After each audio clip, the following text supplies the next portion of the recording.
And as tradition, we wait to see if we can get a signal from YouTube, which takes forever.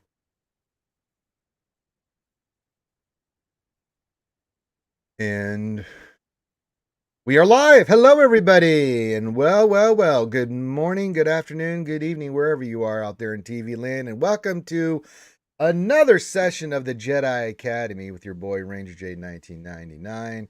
Joining me so far, we've got Aldous Sandfly, the biggest sandfly on the beach, counting the sand grains. Always here. Thank you very much for having Yeah. me. It's Well, good fun. Yeah, we were talking about it today. Actually, the end of my stream, we were talking about how it's important to come on here, and yeah, we look forward to some exciting questions. And yeah, we had a yeah, good it's chat this good. morning. Yeah, we'll see what other content creators, the way this works, content creators are of any variety are allowed to jump in here when they can. Saturday morning's a little tough for some, but like last week we had Tilo and others on. So sometimes we have a lot, sometimes we have a few. It doesn't matter, regardless of how many we have here. This is a Q&A show where you hang out with us for 2 hours, and we're just here to answer your SWGOH questions. So if you have a question, the way the format works is that all you need to do is put your question in chat. However, make sure you put the word question in front of your actual question statement. If you don't, I might miss it because that's how I identify questions in the chat. You can ask us anything. It's pretty much whatever's on your mind. And so do that. Also give your greeting. We can see Epic Fails is in there. He says hello there. Hello there. Adahan224 says, Eating Ranger, is the Wednesday night stream going to be uploaded somewhere? Can't find on Twitch or YouTube. No, Adahan, we're having a problem with that one. There's something going on where it won't load. I don't know what's going on with it. We'll try to get it back up there and upload it for you guys as quickly as possible, but I'm gonna have to change the music on my intro. I think that's the thing that's given us the most problems is that because it's a copyrighted song, I believe it's not allowing us to do anything with it. It won't allow us to publish, so we're going to have to cut that out. So what I may do is just cut out that intro and just re-record it, and then for you guys, and then I'll upload it. So I may do that today for you guys. I got to figure out what I got to do to get that son bitch fixed. You know what I'm saying? Darsign 1972 says, "Good morning, everyone. Good morning, Darsign 1972. Yep, Sandfly is here. So if you guys didn't see last night, we had a lot of fun yesterday. Put the pain on stupid Rambam's ass because he put the pain on me last. Him and Heinze, and I got them both back, and it was great. A lot of fun. And then we had on Heinze's stream, we had Ram's mom doing Fall Guys with everybody. It was a lot of fun. A lot of good shit talking. It was a great time. And we'll be back next Friday on Ram's channel for the Friday night pre-Heinze stream. So there's that. Make sure you hit the thumbs up and subscribe. We are on YouTube, not Twitch. So make sure you do that because it does support the content in the channel. And while we're waiting for questions to start coming in and people to start slowly filtering in, grab your coffee, grab your breakfast, grab someone you love. Make sure you get consent and get your ass in here. But hit the thumbs up, subscribe, all that good stuff. So I want to cover this real quick, cover a couple things with RSG, and then we'll get into it. So if you guys, Finn talked about it yesterday, I talked about it yesterday. We got a new channel launching for RSG called RSG Variety Gaming. That's going to be on Twitch. What we're going to do is we're going to make the RSG main channel Star Wars. That's going to be Star Wars Galaxy Heroes. It's going to be the Old Republic. That's going to be all Star Wars all the time. So that's going to be for GAC. All that stuff will be on Twitch, the lunch stream. All this stuff will be on the main channel.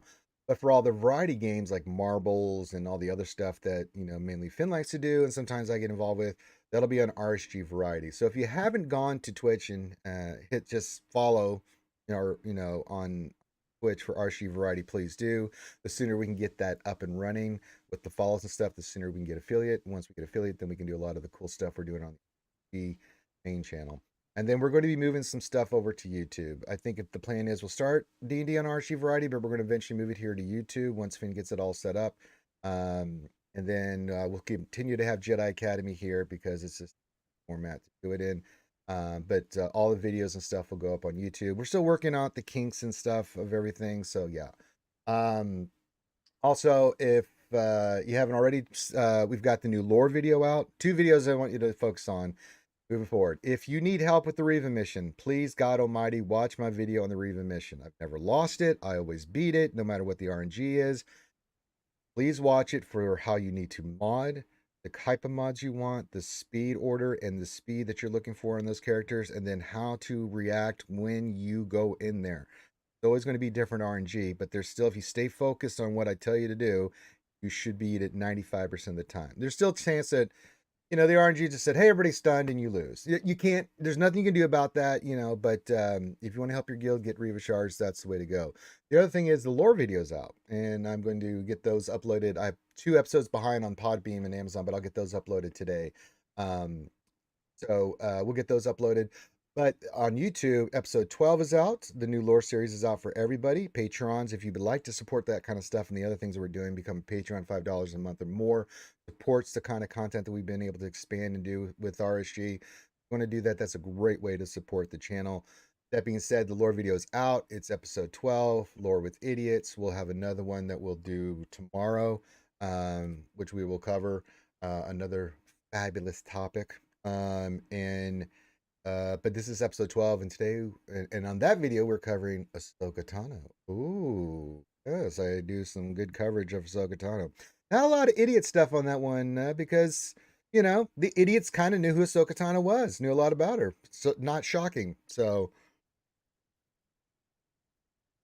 yeah, we'll continue that trend as well, and then tomorrow we'll record another video for you guys, and that'll be out Monday for the patrons. I always upload that for the patrons there. Also, big shout out to Desi Girl from the Town. If you know Desi, you know Desi. She recorded a whole bunch of funny new intros for us as well, which I'm using for the video, so those are a lot of fun. Okay, I think we covered everything. All this, Jesus, like a marketer, So you go through this record that. pitch. You should record that into a handy little kind of few slide, 30-second little thing that could just go in the bottom corner. You could just have it playing in the bottom corner every 20 minutes, and then everyone would get the message. But I love what you're doing. I love what you're doing about not splitting up the content, but kind of filing it. One of the things as a content creator is a number of people will come to a stream. Oh, is this GAC? Oh no, this is some movie game. I hate this, and I'm off. I'm talking about my channel. Obviously my channel. But that sort of thing. So sometimes it's amazing how people. But it works a little bit the other way, where some people will come for those games and then get bled across into. But yeah, I mean, splitting up helps the algorithm, helps people follow what they want and not what they want. I think one of the hardest things now is the number of pings I get in Discord for just random nonsense. I'm like, just, ping me when you're live. So you end up kind of ignoring the pings. So it can be sometimes a bit hard to find the content you want or keep on track with it. So yeah, anyway, good stuff. Well, as new content creators, I always tell them, like, if you're going to stream live, be consistent on the times, regardless of whether Discord pings them or not. If they get into the habit of you always being there at that time, then they get in the habit of being there.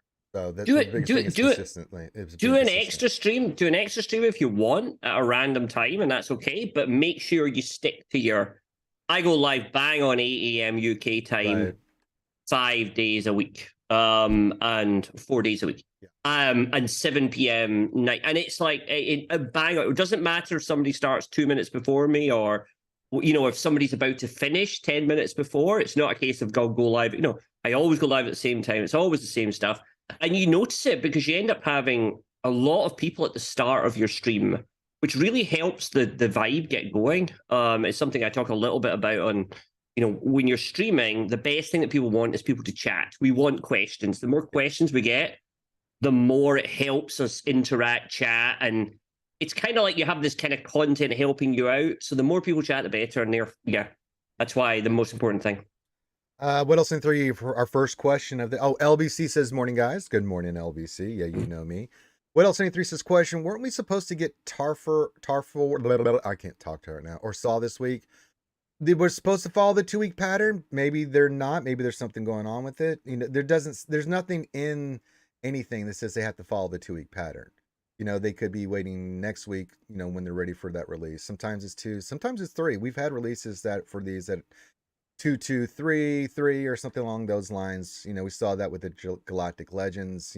They can release it at any time. We just consistently, most times it's 2 weeks. Every 2 weeks, it's just a consistent pattern. But there's nothing saying that they have to follow that format, and we've seen that before. But I think they will. So they're obviously working up to May the 4th and kind of the release of this new raid, they're probably writing almost a road ahead worth of information and releases and stuff. I would expect they probably will just bundle up a Tarful next week into that on next Thursday, and they'll give us that, and they'll also talk about the raid rewards and, you know, but I think they have a huge amount to tell us over the next couple of weeks. So I can imagine either that, or they obviously don't want to be launching one of them on the day of the raid because it'll just get lost. Yeah. So they've maybe pushed one back a week to give them, to get the cadence out on the launches of them so that they don't clash the announce of Jedi Survivor Kit or that event type thing with the raid discussions. Speaking of Jedi Survivor, Cal, I got that character from the Black Series figures from our lovely Meow Meow, who was a Christmas present, but it wasn't released until April, and I just got it. Nice. So he's behind me on the shelf over there next to Enfys Nest with his little droid, hanging out with his badass lightsaber. But it is Cal Jedi Survivor, and I was like, ooh. He also got me Bastila and the other one, Fourth Sister, from the Inquisitors from the show. So I'm like, yeah, let's go. Question from Darkstein 1972. Question: CG has multiple feats with characters that aren't even farmable yet. It's getting more and more difficult and time consuming to max crate. Is Conquest becoming a whale only mode? Somewhat, but somewhat not, because some of the feats with those characters are doable if you have the right data disk. And then some you just have to understand what you have to do. Because I was really, and I had to apologize to CG because I was like, 1,000 momentum, you're on crack. What are you thinking? But even with shitty as my Tuskens are, I did it in 3 battles. Because if you find like a Mon Mothma team or Imperial Trooper team that's constantly getting all that turn meter, it just gets you a crap ton of momentum. So you can do that one easy in that sector. I did over 500 momentums in a single battle, and I only had a GML. No, I had the Tusken Chieftain lead. Yeah, you want Tusken Chieftain lead. GML, Watt, and then 2 other Tuskens, the 2 BPS Tuskens I had, and they just stacked up, and they got at least 300. So that one, 100% cheesable.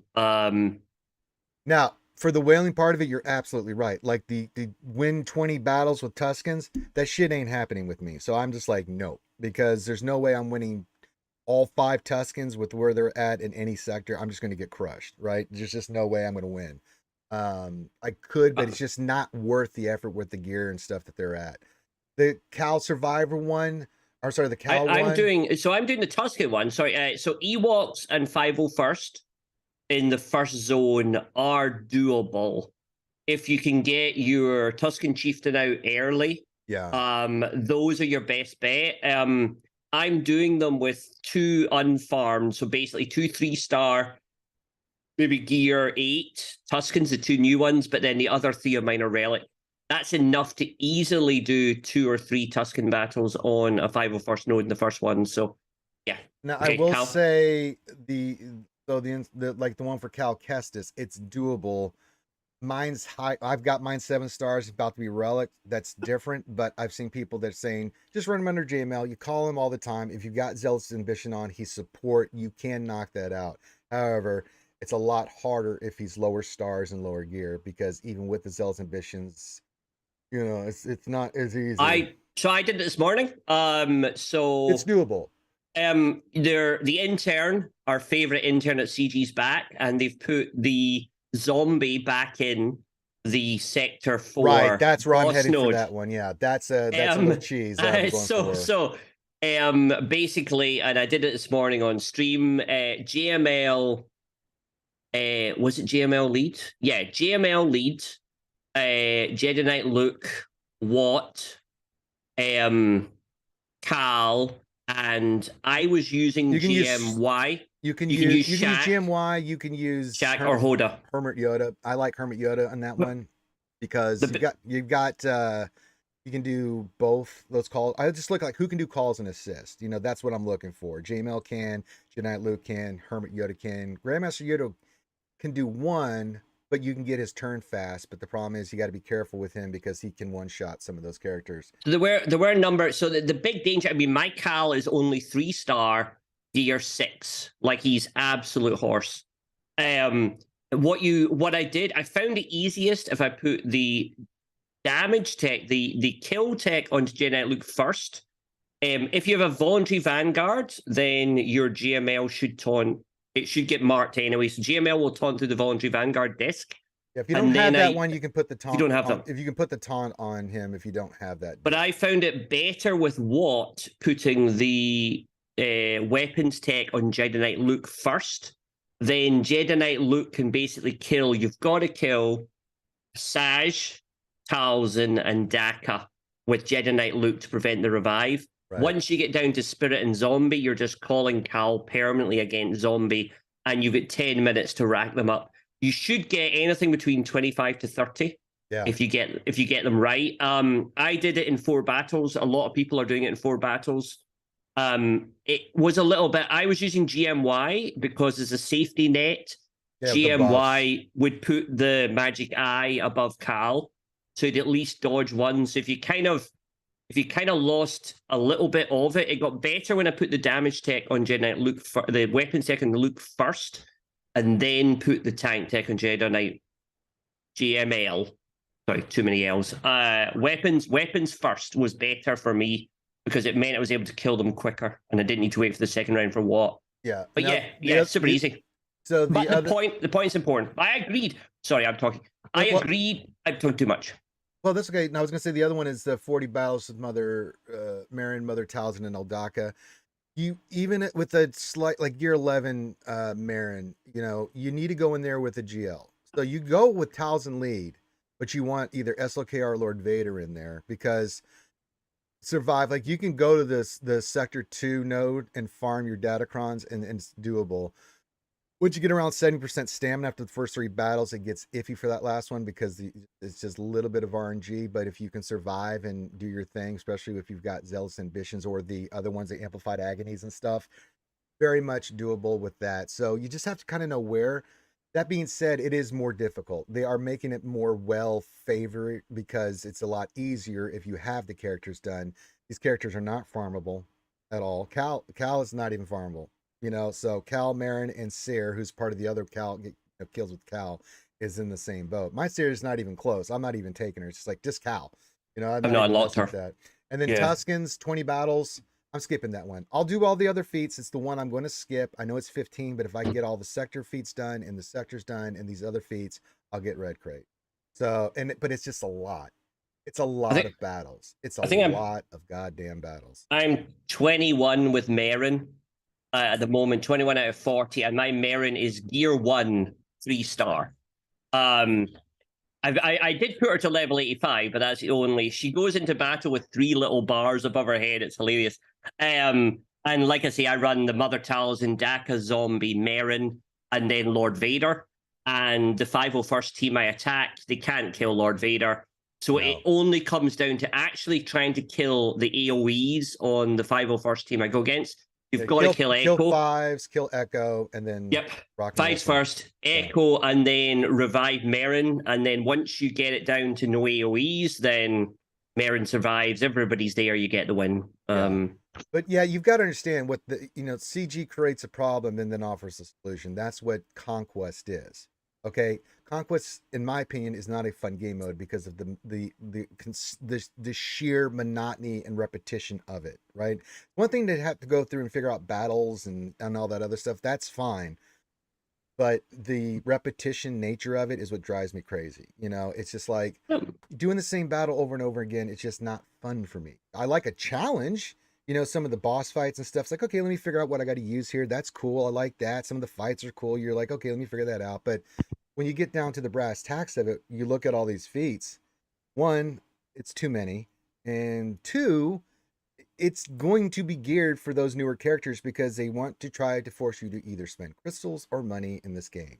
They're not even being shy about making it obvious what they're doing here. Because if you look at the characters, we just got Warrior farmable and Cantina, and Chieftain's been out, but he's a hard node, and Warrior just came out on Cantina. Unless you're going to go batshit crazy for Warrior, it's going to take you about, normal farm for me. It take me about 7 to 10 days, depending on what the drop rate I get on that is going to be to finish a character like that off. So yeah, it's one of those things where it's like, yeah, They are trying to make you spend money. And and you have to do Conquest not only on top of that, but you need the Datacron material. You need the other material that's coming out of, especially the Omicrons, so it is what it is. You just have to as I always say, guys, it's like for me, it's like mod depression. I work on mods religiously, not because I enjoy mods, but because I need them, and I need the stuff out of Conquest. I got to stay on top of the meta with the newest release. Some you can get by, like if you don't have Trench, I don't think you're going to be in too much pain or trouble. If you don't have Dad Bob Bob Fett, you're okay. But some of these other ones, these other characters, you got to stay on top of it. Even if you can't get Red Crate, get Gold Crate. Take a little bit longer time to do it, but you got to stay on top of it because we've seen how just trash Proving Grounds are. The worst catch-up mechanic ever in any game I've ever seen. So it is what it is. We do. I mean, like I say, I'll probably get Red Crate pretty easily, and I don't think I haven't bought one shard of Cal. I haven't even locked Seer at all. My Tuscan's still 3-star, apart from the one that went into Cantina. So I'm still, and Merrin's still 3-star gear 1. And like, you just gotta have Merrin arrive at the end. She doesn't need to be live out the entire battle. Literally, you can kill her 20 million times. It's so. But I do agree. I agree with the question. When I first saw this, I thought, "Oh my god, this is going to be the first one. I'm not going to get the character after 3." Yeah. Or I'm going to have to go second top, and get the red in the third one to get the character. Yeah, I was saying the same thing. Super worried. I was super worried. But since I started, I'm like, well, this is quite easy compared to some of the little individual feats. Keep Sanastaros alive. Keep this person alive. A little bit harder, but if you're doing all the globals, you don't need them. So yeah, you can skip some stuff here. So we'll play it out, and what we have to wait to is after the first Conquest, they'll make changes. So we have to see with some of the stuff that we as a community come up with some of the they'll take out zombie. Yeah. They'll take out zombie. There's no way that zombie's surviving. No way. If it is, I'll be shocked. So we had a poll this morning, and we figured 10% likelihood of that zombie still being there in the next version. Okay, Carl Kopage question. This is a good one. When should we start hoarding energy for May the 4th? Seen a few things online which complicate the heck out of it. I'll keep it simple for you. Your canteen and certain energy, you can only get so much, right? And I'm trying to think, what's the max for regular energy? 2,000? 2,000 for cantina, I think. No, canteen is 1,100. 1,100, yeah. Sorry, 1,100. Canteen is 1,100. I think regular energy is 2,000. So you think that's the cap. Backwards plan from May the 4th, right? Like when you would hit that and how much energy or crystals you're going to spend toward that and which one you want to do. So plan ahead and then focus on, let the other ones just build, do the bare minimum, do your 600 that you need, but then hoard the shit out of that stuff.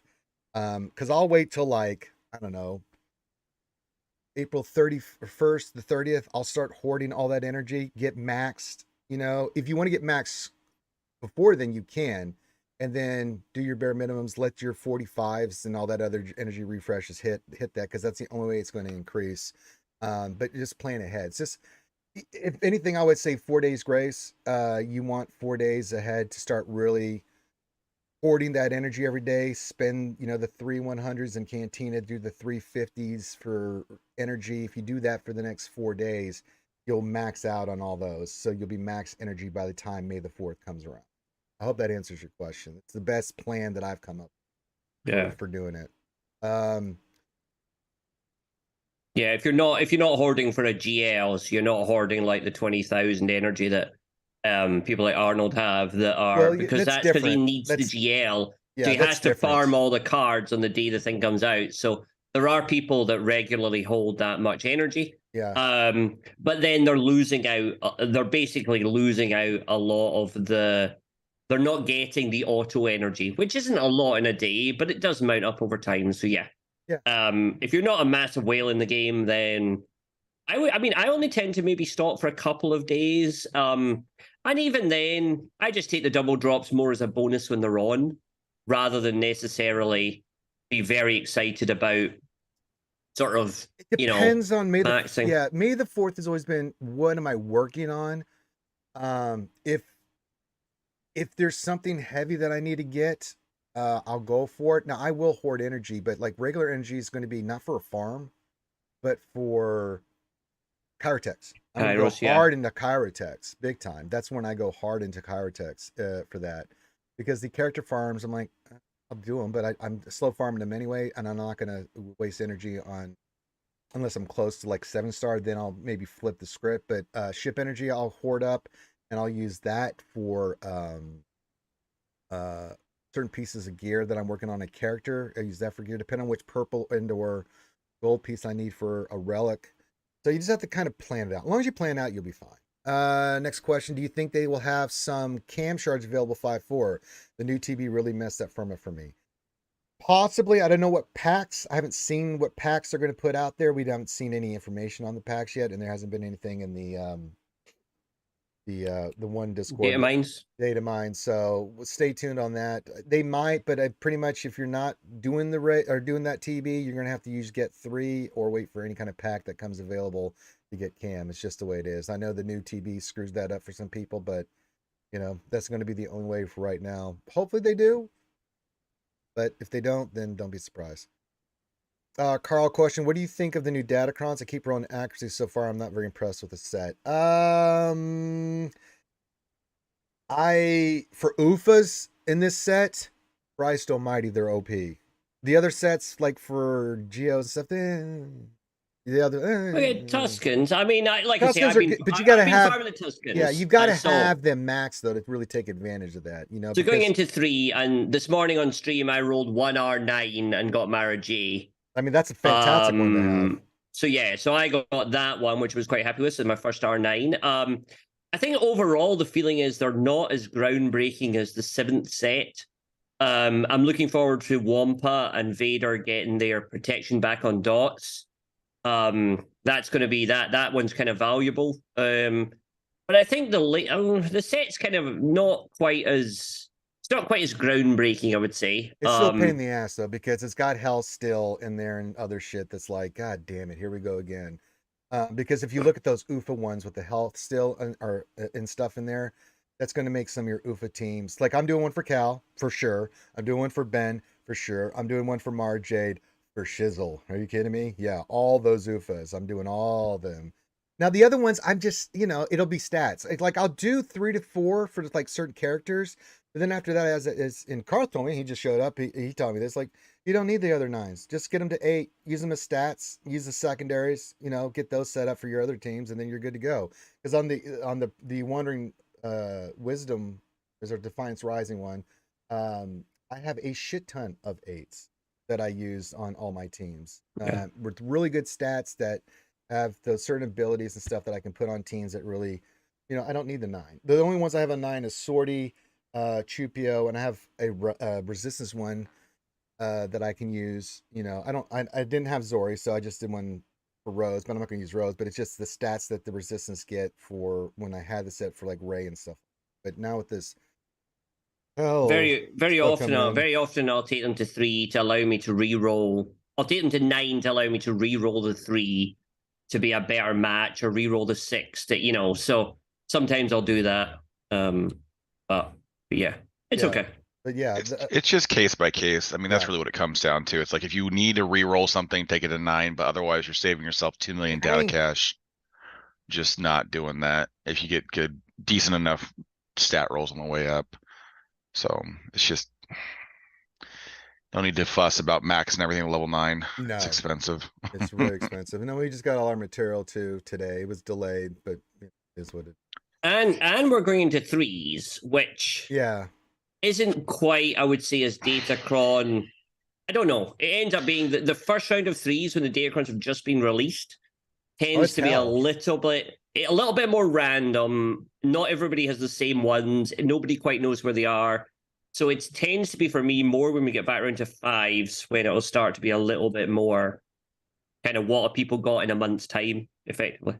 All right, Matt, go ahead, Karth. Oh, it's not a bad way to first CG to plan it though, is that the new set always dropping in 3s, because in 3s, unless it's like back like set 6 where you have stuff that's just like level 3, viability out the rip, then yeah, it's in 3s, there's just not much that goes on. It's like, oh, you got the new Tuscan one. It probably won't work as well in 3s as it does in 5s. Okay. It's like, so like even the people, it was what blew my my mind about all these people just spending vault after vault after vault with the Conquest store. It's just like, why? You're getting no advantage on it. You still have 10 days until GAC lock in. You've got 10 days until TW lock in. You know, that means you're still going to have a week to farm it through Conquest. Like, all you're doing is saving yourself pressing buttons on a refresh node. But I mean, you buy one, 50 pack of the set 3 upgrades, and that's like 3 or 4 days of refreshing for some people. And it's like, oh my god, you guys are insane. Just to have them done a little early. Whatever. It is what it is. But all right, next question from Maximus Desmus Meridius 242 says, question, what is your expectation for the new raid rewards? Expectation is they've got to go heavy on gear drop. Me and Carth talked about. I don't know if they're going to do that. We still have to see per level what you get for rewards. There's 2 sets of rewards. There's what the guild gets you for the level you reach as a guild, and then there's your individual performance. We have pretty much all the information of of how the raid is going to work and everything like that. We don't know what the rewards are going to be. Is there a character involved? And then what is the gear and other pieces that they're going to put in there? As me and Carth have said, if they really want to help the gear crunch, they go heavy into gear 12. They at minimum they need to be able to being replacing on the same consistency level, because you're only going to be able to run one raid at a time. Yep. And it's going to be a 3-day raid every time. So at the best of it, you're going to run that raid twice a week. So basically, like, kind of on the cadence of Sith raid. Yeah. So what they have to do on the minimum is that raid needs to replace the rewards from Pit, Tank, Sith raid, and Sea Pit for maxing that out. And those should be the rewards that you should be able to achieve with your account's progress. Right. To a degree. I wouldn't say 100% of those rewards, but individually you should be able to get fairly comfortable rewards. And then they need to push beyond that and get us more Gear 12 plus stuff so that it makes the relic farm easier. A lot of people keep coming out and you think new radar 10, and I'm like, I wouldn't call it off the table, but I would say I find it to be unlikely on this pass of it, just because we have done so little to make R9 accessible. And when they brought R9 into the game, R8 was far more accessible than R9 is. So yeah, I would assume that they're going to probably use this as a way to accelerate R9s, and then the next raid will be when we get the R10s. Yeah, that's coming soon. So my expectations are a little bit, online, but I think there's a character involved. I think the character shards are probably in there. I actually think, and we were debating it this morning, none of the characters have a 6th fall-in unit.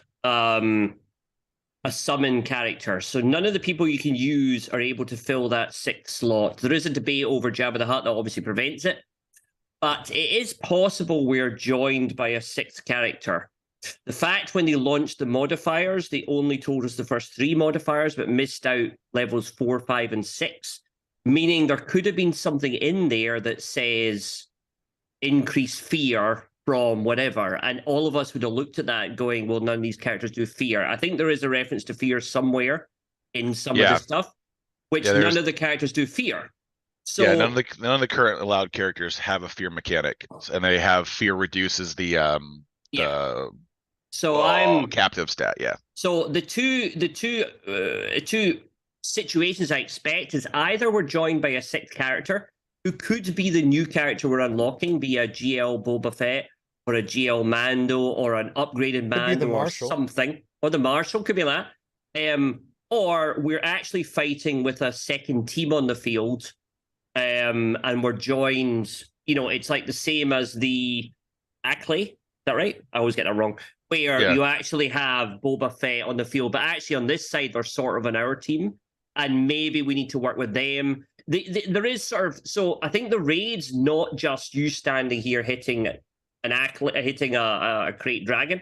I think there's going to be a lot more going on. We certainly need to get through, I think, the explosive crates first, and then we damage the Ackley. and then I think we go back to the explosive. There's a bit of a Rancor door mechanic, I think, as well in there mixed up. So my expectations are there is something that is a missing piece, like a new character. Maybe that character actually joins us for the raid.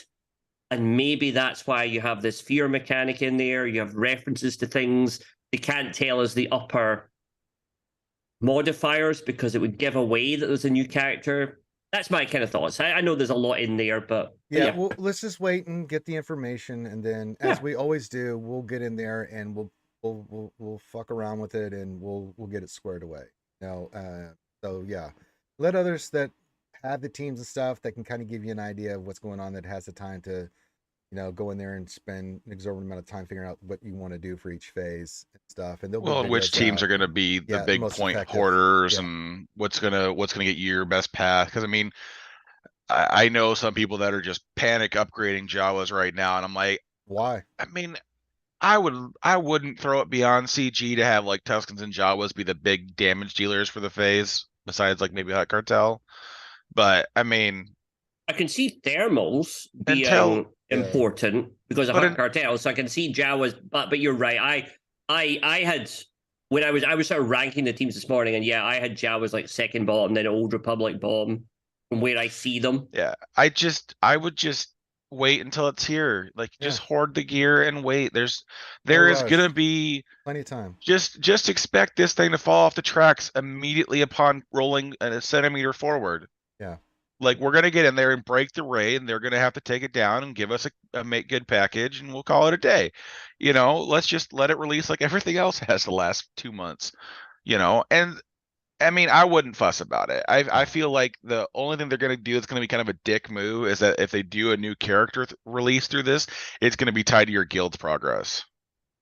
Okay, let's get to the next question from Cobra Cast. Question says, do you think the Leviathan will be so strong that the only counters will be mirror, executive profundity, or do you think people find off meta counters at release? It'll be only executor profundity. I guarantee you. I guarantee it. Yeah.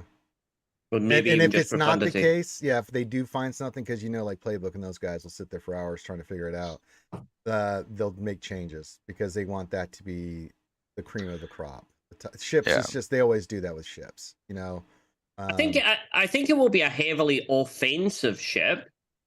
So I think it will be able to beat everything incredibly easy, but maybe incredibly weak to the executor and the profundity. So if I was to guess, that would be where I might kind of put it. I expect it to be, there's not many Sith tanks out there, Sith bomber, but I don't know. I would have said it will be a little bit, it'll be highly damage based. We got to see what the other two ships on top of the capital ship are going to be too, and what's their kits and stuff. So there's more that we need to see about that. And as I said, we always adapt. We'll see what happens. Someone will come up with a crazy counter. We'll see what CG does when they do, and then we'll take it from there. Neil Venom question: are you ready to party? God damn it, Neil Venom, get that shit out of here. I had to listen to that shit all night last night. I just think they're going to design the kit to intentionally. Well, they have a faction tag that's easier for them to work around because there's not many kits that have Sith Empire tag callouts, so that's part of the reason why they're working that design space. But the other side of the coin is that there's no ships that hard counter just the pure tags. Like, that's why Profundity just gets eaten alive by rebels. They create the Sith bomber that's like, you get undispellable burning, which means you can't do the one thing you're supposed to do. Mm-hmm. It's like, okay, well, that makes sense now as to why, Empire was just going to go wreck the poor rebels' face.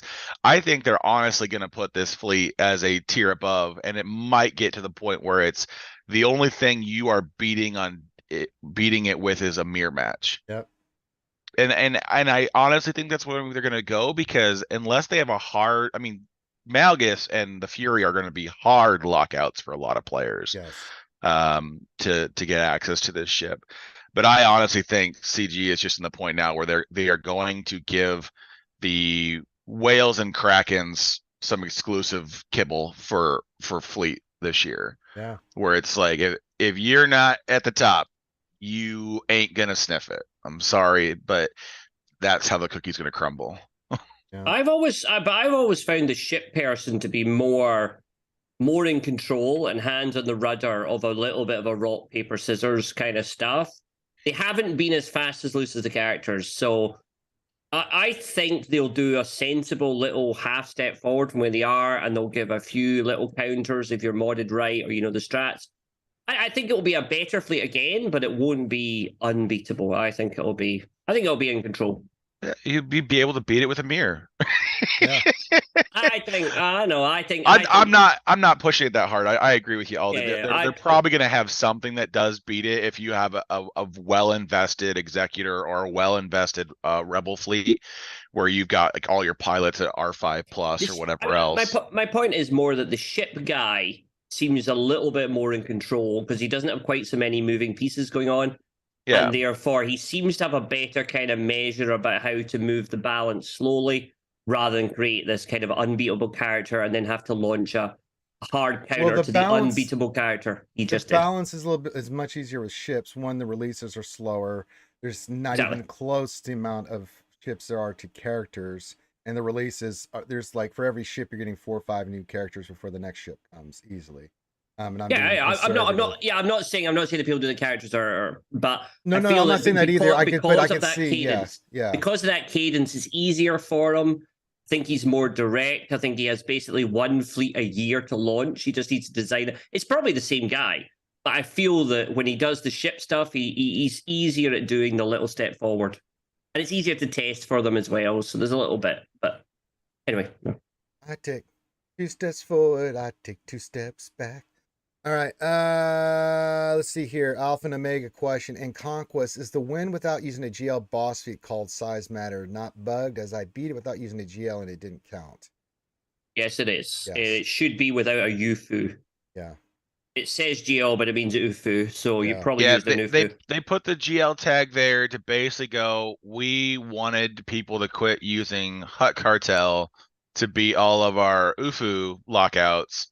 So now they're just like, oh, it's GL, but then they never changed it back to the not using the UFA. So basically it's bugged right now that you can't use UFA. The GL non-GL tag is still holding out to UFA, Sith, or Jedi. So you basically can't use a GL. No, you can't use a GL. Well, you can't use an UFU. Well, you can't. No, you can't use the GL either. But you can't also use any of those. You can use Hut for the GL. Yeah, I beat it with Hut and got the. Oh, so they changed the label, but not the actual triggers. Okay, yeah. The triggers still Jedi, Sith, and UFU. Yeah. As being you shouldn't do it, but the wording's wrong. They did correct it in the forums, but obviously if you don't read the forums, level 54, subsection 10, then 1% of the player base. Good luck. You lose a battle or two, but. So many people led into that, and it's nonsense. They shouldn't. That's the one thing they should honestly do a make good on and say, look, sorry guys, here's 50 Conquest energy. Sorry. Anyway. Yeah, it is what it is. There's this Conquest didn't release. I think we're close to where it should have, because we didn't see Zealous Ambitions in the list of discs. They're in there, so it's like there's a lot of little bugs and things in here. You just gotta roll with the punches, check the forums, or ask, because there's little bugs everywhere. I like it because we now have no idea what the second version of this raid will look like. The second version of this, because it'll be this Conquest might have different discs, different nodes. It's quite a good fun. You now get like 20 changes between them. It's anyway. I hate it. It's like Jesus Christ. Throw me a freaking bone, Scotch. Seriously. Okay, we are caught up on questions. Very nice. What else is going on this week? Not a lot going on this week. So, can I ask your opinion on the Bausch Omi? I'm thinking that might be one of my next ones. I know if you ignore the whole let's wait and see what the rewards are for the raid, that does look a very good Omi.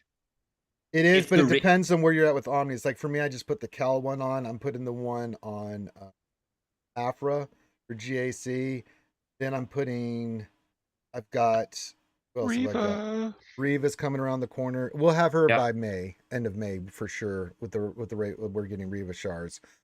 So that's at least 2, 3 if you put the unique for TW in on Grand Inquisitor. 4 if you want to go all in. So I am being specific on who I put Omicrons on. I just did Cal.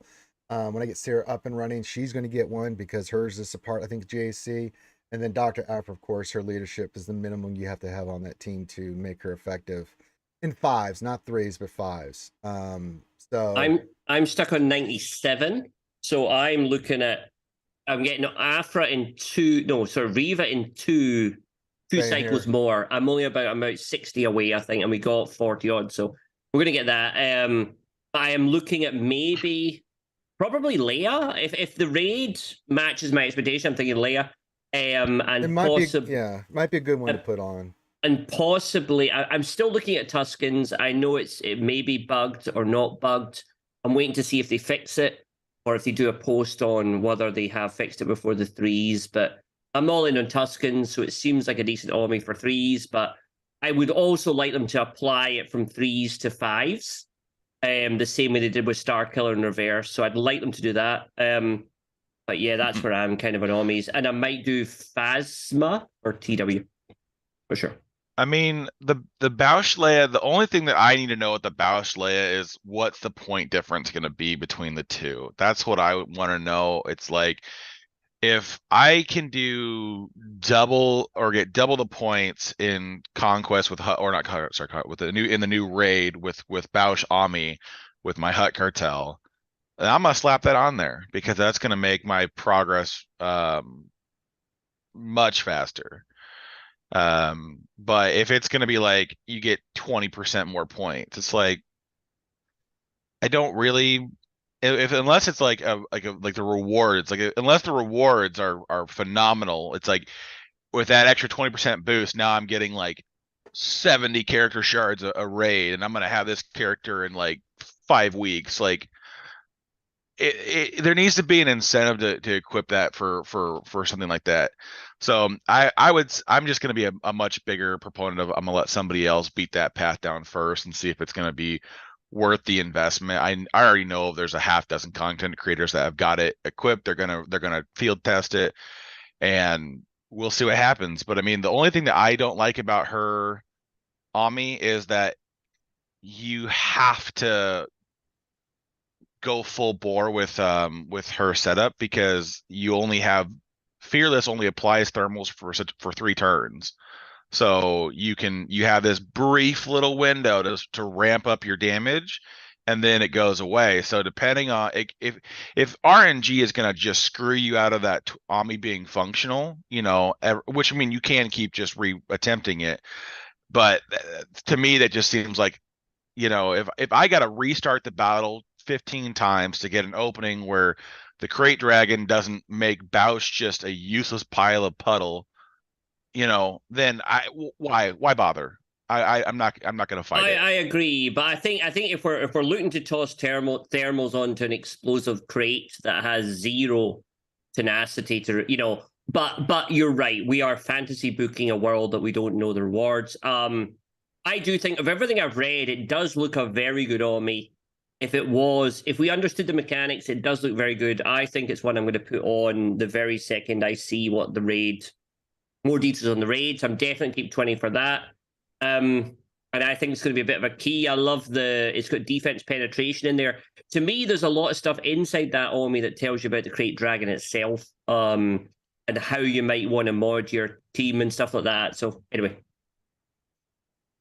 Blink fan. All right, we got some questions now coming in. OBZ says, question, I'm working on Inquisitors. Is there a single leadership Omicron that's worth anything for TW? Well, for anybody outside of, no, actually, no, there's not. If you aren't going to have Reva anytime soon, then Grand Inquisitor is not a bad Ami for the leadership. But that being said, Reva is hands down the best leader for Inquisitors in every game mode. So if you don't have it equipped, and Reva's relatively not that far away from you, I wouldn't do it. The only TOW Ami you need for Inquisitors is what's his nuts? It's Grand Inquisitor's special, ready to die. That's the only Omi you need on that team for TW. Outside of that, they're all useless trash. Just because they're designed to counter teams you never see on defense anymore, unless you're lower level. Then you might see some of those teams, which that's another argument. But I feel bad for a lot of people who invested into those Omis, and then the team just is like, yeah, but you'd never run any other leader but this one until you get that one, right? It's one of those things. Like if you got Grand Inquisitor goes in the Journey store full time in less than 2 months. Like it's not going to be hard to get access to him. I wouldn't fight it. I would just either wait for him or wait for Reva. To put Omis on any other of the other characters is kind of a waste. All right. Question from Maximus. Question: if there was a new character locked behind the new raid, who do you think it could be? There's quite a few possibilities, actually. I mean, we talked about the Marshal. Someone mentioned Darth Crate, and I was like, possibly. You know, we've got Talon. Wouldn't be surprised me if he was there. I think it's most likely the Marshal. We're not going to get. I mean, usually the raid characters are like really good characters, but they're not GL level. They could fight maybe GLs in certain circumstances, but it'll be something along those lines. But I don't think we're gonna get anything that extraordinary, but it wouldn't surprise me to see a really good character in there. What do you guys? We talked about the characters. What was the other ones you mentioned all this previously that you thought it could be? Well, they seem very invested in the Mandalorian Book of Boba, so there could be another Sign of Django. There could be another Mandalorian. I mean, basically the Mandalorian. There could actually be a Grogu, which is one that we discussed this morning a little bit when we were talking, where it could be a Grogu character who was present during that battle. And maybe Grogu on his own is actually a character. So I think they'll go very thematic around the Mandalorian fight of the Krayt Dragon. So I think they will try and kind of prioritize. I was even postulating them, but I looked at the Mandalorian faction this morning. I think they'll try and keep you on the helmeted Mandalorians rather than Maul. And I think so. It could be an overpowered Grogu. Would be potentially my wild outsider pick. And then they ate the minstrels. Molepoke says, I don't think you can ignore that we don't have enough info on the new raid for Botch just Leia. I'm keeping 20 Master Reserve in case it's super valuable here, but we just don't know enough yet. Yeah, I mean, until I see in what's going on, Botch Leia's Omni it's on my radar, but it's not as important as some of these other characters, right? If it turns out that it's going to be super needed, then of course I'll pop it on. You know, I always try to keep a reserve of Omicrons and be very selective of when I put those on. So we'll wait and see. Yeah, we don't have enough info. We don't know the reward structure. We haven't played it. We don't know what bonuses are going to work. We got to get in there and get our hands dirty and really fight that fight and see what's going on before we can make any decision or any call. They gotta have some. It's better to have it and not need it than need it and not have it, is kind of what I'm saying. I feel like it's going to be one of those things where unless they make the ceiling super, super high just to screw people out of rewards, which, you know, it's CG, so there's a running risk of that happening. Sure.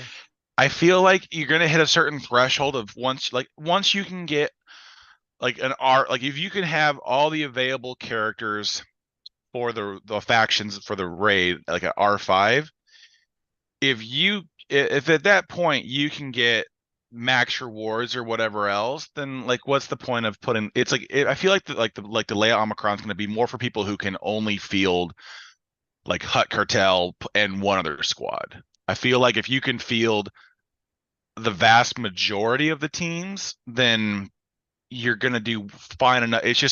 Then all it comes down to is convenience factor. Do you want to cut out a couple of battles and slap down the Omi instead versus taking some time? But you got 3 days to do the raid. I mean, you could do a couple of fights a day and still have no problem. So again, until we get an idea of what we're even looking at for the raid, then I don't even know how to answer that in a way that makes it seem just like, well, speculate. Don't do anything until we stop speculating. I mean, I accept that, but I do wonder because, you know, you're happily working on Carl and Siri, thinking you're going to get an overpowered Jedi survivor. So like people will farm the new characters going, well, Jedi Survivor will be amazing, but God, I'm not going to do anything in this raid because I haven't seen that. So I don't know. I think I apply the same kind of reticence to Ciri and Cal and the potential of what Jedi Survivor would be as much as I do. In fact, actually, I have more confidence that the raid rewards will be better than where how Jedi Survivor might end up as a team. Well, I think it depends on where you're at, right? Like, what do you need to work on? Like, if you're going to ask me, should I work on Cal or Jabba? I'm going to say, work on Jabba. Are you kidding me? I mean, that's characters used everywhere. And you've got all the, like, Smuggler's Runs too and other things of that nature. You should definitely be getting Jabba before you go for Cal, right? Because Cal, is going to be extraordinary. And I think Survivor is going to be extraordinary. It's for different things, right? It's not going to really do anything in the raid, but it's going to be for, TV and other stuff, right? We know what's being used for Conquest. We know around, what they do with that shit. Don't be surprised if a Galactic Challenge here soon has Seer and Cal and all those guys needed for It'll Galactic have Challenge. UFA, that's for sure. It's going to have some UFA action, you know what I'm saying? So don't be surprised if you see that, but you got to think about, like, where you're at in your account. If you're getting ready to do the raid, you haven't worked on Jabba, but you have a few GLs, start thinking Jabba. Because Jabba right now is just such a vital character in all these different platforms, the raids, events, everything. So, you got to think about that in those terms. My point is more, I think we all personally trust them over certain things more than other things. Well, and yeah. So my point of contention with, like, if you look at the raid rewards being more cautious versus the characters is we know the kits of the characters they released. So far, Cal has been a worthwhile investment. We're probably going to see our first Explorer, because Seer's finally going to come online this GAC, so we'll probably see Seer being useful. But the teams they're building up with the unlocks seem to be a worthwhile endeavor out their rip. Marin's phenomenal.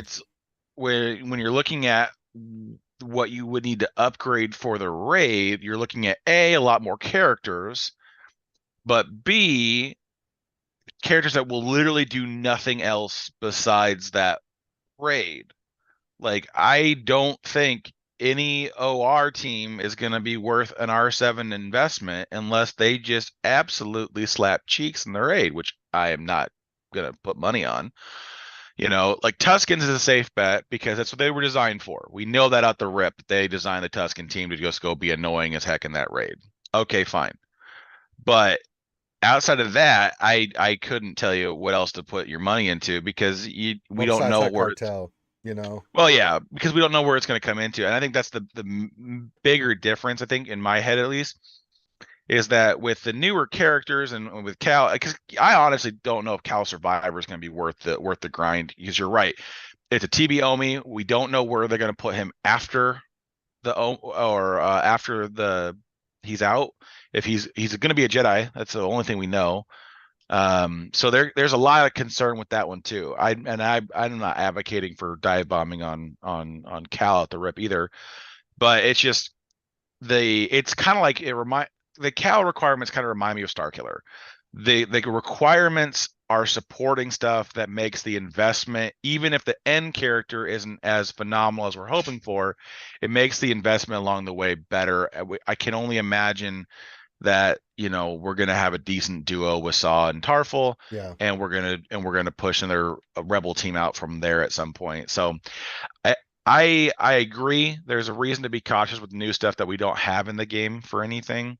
But at the same time, I am more of the mindset that if I can see it, I can evaluate what we're talking about. And at least with Cal, we can see 3 out of the 5 kits.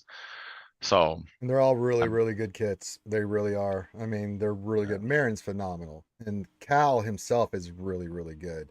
But so let's wait and see. Well, but if you're going to ask me for the raid, what one team you should be working toward, Cartel.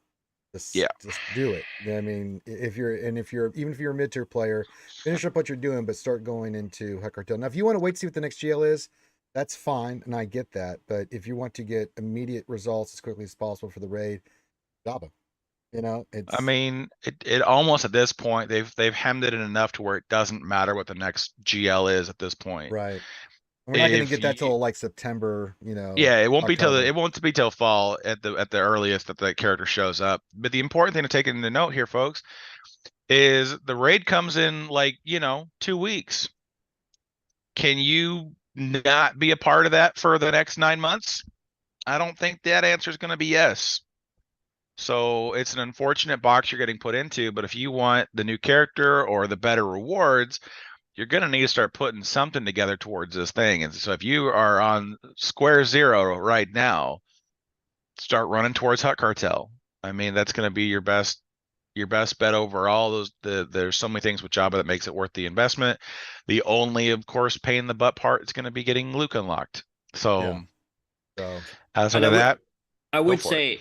say don't expect the best GAC team for Hut to be the best in this raid either. no. So do not start putting relics on Bausch or on Lando Skiffguard or on Chrysanthemum for the raid. By all means, these are great characters to put relics on for GAC. Do not Well, ignore for the fact TB. that For for TB. TB, yeah, but because generally he's in the needed game, in every phase. So if you get him to Relic Ge- 7, which is what we recommend initially, that gives you that first 3 phases that you've my got that point team is, to get generally in the combination. game, that is the accepted team.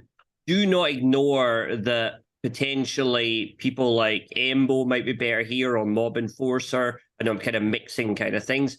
A There lot of people might have been talking about Greedo being Greedo. insane because Yeah. if you can get good RNG on his infinite turns, and you mod him to be the weakest, so he's always assisting, it could get really out of control. There's a lot of good Hut Cartel out there that just sits on the wayside because, like you said, they're just not the ideal team for the mode. Yeah. So don't take the main team to R7 thinking you're doing it for the raid. Wait till you Yeah. see the raid. I think we'll see a different Hut Cartel. Potentially Jabba might not even be in there, as scary as that is. Weirdly, you might Well, end up with he's likely to be, but yeah, you know what I mean. You know what I mean. I'm only his leadership is almost a dead ringer for it because you can't ignore starting with instant contract. I Yeah. know, I know. I mean, like, well, I'm just trying to say to people, don't think that the mechanics they put in here will automatically be the same as elsewhere. So take up, yes, get Jabba, yes, unlock Jabba, but don't start piling the relics on the others. For well, this I mean, you gotta wait. take. I mean, take the team to R5 because it's like that's all the requirements are anyways. You got to take Bausch and Lando and Chrysanthemum to R5 for the unlock, and every other Hut Cartel member besides Gamguard and Mob Enforcer is R5 plus anyway. So just sit there and wait until the raid comes out and people have the time to test it. Which, I mean, granted, at this joint, at least we can say it should be here by May the 4th. So you got about 3 15 weeks. days to get her sorted. Yeah, something along that Yeah. lines. So, all right, next question from the engineer. Choo choo. It says hello there, late as usual. Engineer arrives precisely when he means to, Frodo Baggins. He says, question for the panel: how would you rate the feats and conquests on a scale of 1 to 10? Think if you have the same feats, it's easier than last conquest. I mean, this is not the most difficult one. I would say this one's a little bit more annoying just because of how they've structured some of these feats and stuff. Not that they're more difficult. I think they're a little bit less difficult. It's just it's more difficult in the sense, depending on where you're at. Like if you don't have any of these teams, it's always been the same that you're really put in a pinch to try to get the best crate, But if you have some of them, it's that balance of like how far do I go in investing in these teams for this conquest, and then that incorporates itself into the feats. Like how much do you want to be on the struggle bus for feats? Some, as we talked about, you can get easily if you have the right node and team. Some like 21s with Tuscans, I'm out. I'm out. So it's like you have to pick your battles. It's 100% comes down to what data disk that you got, and that's the part that annoys me because I know people that are out there crushing the Marin and Tuscan feats because they got the caustic mission amplify agony set up. They load the battle the first turn, the enemy turns to a pile of water. Like they don't do anything and they win. They can take the Tuscans down to 10% stamina and go in and crush that battle. and that's just not a consistent thing for a lot of players. Yeah. So the downside with this Conquest is that since they have both data disk sets and data disks that we were not anticipating being a part of this, it makes it very challenging to build out the sets because there's now so many that even you have a much harder time building a path because you can't you have to keep dive bombing on what you think you're going to work with, which I think is a feature that just needs to get railed on more than ship loadouts. Is we got to have some sort of exchange store for the freaking data disks. Yeah, I agree. Because that's been needed a long time. You have data disks that make, like, I mean, Scry put out a video and it blew up for him phenomenally. I mean, I think he's at 12K views in 24 hours. You know how he got 60 kills with Cal in one battle with a gear 1 level 1 Cal, because he has a phenomenal data disk setup that the character just has to sneeze at them and they die, right? And so it's this constant back and forth of like, Conquest is 100%. The challenge of Conquest is 100% tied to how well your data disk farm went. And if it went well, then you're out there having a great time. You're not even like this time. I did fairly well. I've got a couple of high-end zealous ambitions. I've got the team set up for it.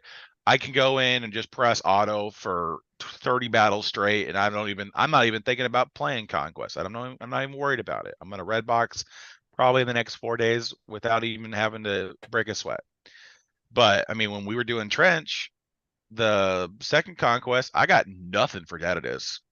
If I wasn't using a GL or a high-powered team, I wasn't making headway. And so that one was awful. I hated playing that Conquest. I took literally until the last day to red box because I was just so begrudged to not play it. I'm like, I don't want to do this anymore. Yeah. Not fun when you get your ass kicked.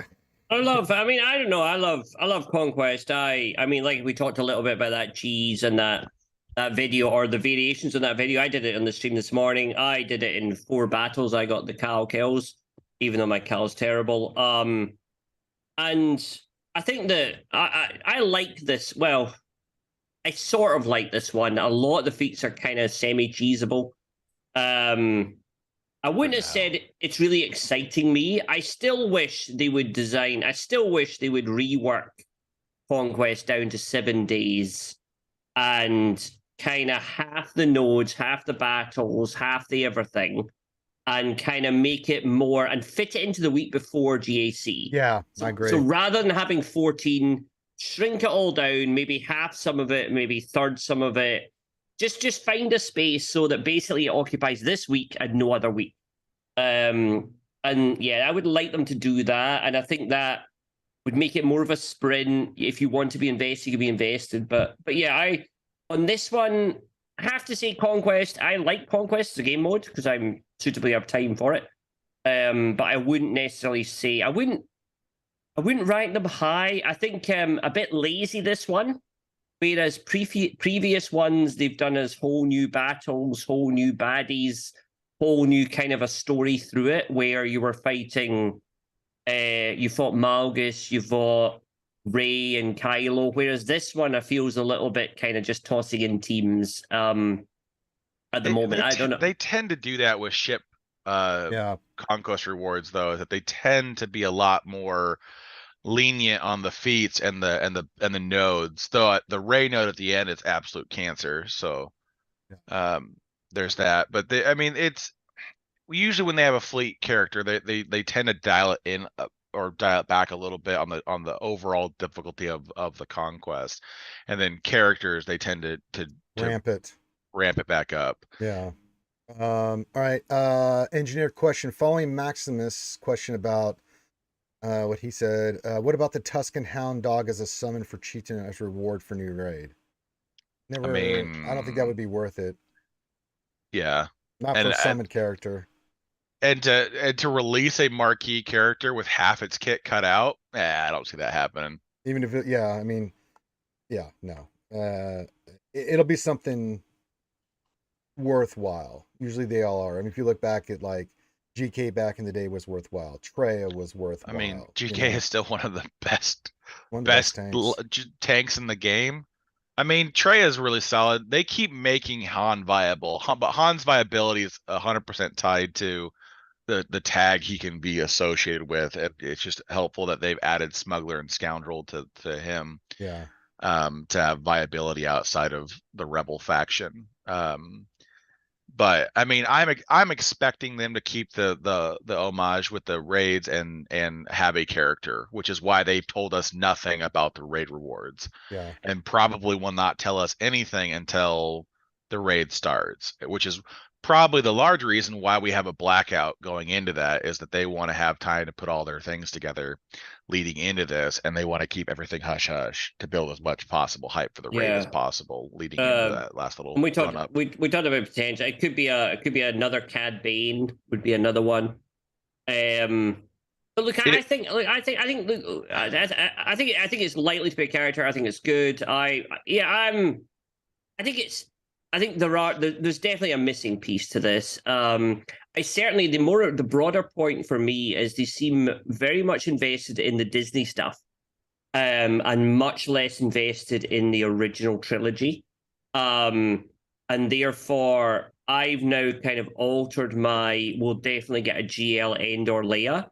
I have altered my view now, more thinking more around. Hang on, we'll see more people coming from Andor, from Mandalorian, from Book of Boba Fett, from that space. So maybe not in a GL, maybe the next one, but I do think that the tide has moved a little bit. So certainly they've done a Crate Dragon raid rather than a Death Star raid. They've done Yeah, I agree. I agree. But I think the next GL, and it'll be kind of the closeout to the OG series, will be Leia and all those characters that come in with her. And then after that, I agree. Anything after that's going to be either Legends material, right, or it's going to be the new series, because we know what's coming with Ahsoka. You know, yeah. we're gonna get a new version of Thrawn, most likely. There's gonna be a oh, lot I of stuff. we're gonna get GLs of those of Ahsoka and Thrawn. They'll be the next pair, so to speak. Ahsoka probably will come first, just as a way to establish the more time to give Thrawn and a faction tag to go with it, because we know that's going to be what they do. Is they're going to give us they're going to move to a faction, a new faction. They're going to, because you can't beat an Empire horse forever. You need to start creating, other subsets like they did with the Rebels. We have Rogue One, we've got Rebel fighters, and we got Rebels as a whole. We're probably going to see Imperial Remnant or whatever. Thrawn, take that and run with it. I think whatever we're getting for the raid character, it's going to either be Book of Boba Fett character or Mando season 2, because CG has always been about 6 months to a year behind anything that's been released, and we've only had 2 exceptions to that in the entirety of this game, which has been Omega and now Cal, and they're the only ones. But Cal's artwork has been out for 6 months. I mean, we knew what Cal Survivor was look like, last Christmas. So there's nothing, they don't have to worry about that part of it as much as they do other things with that media. But yeah, when people are sitting here going like, how long till we get a such and such character for season 3 of Mando?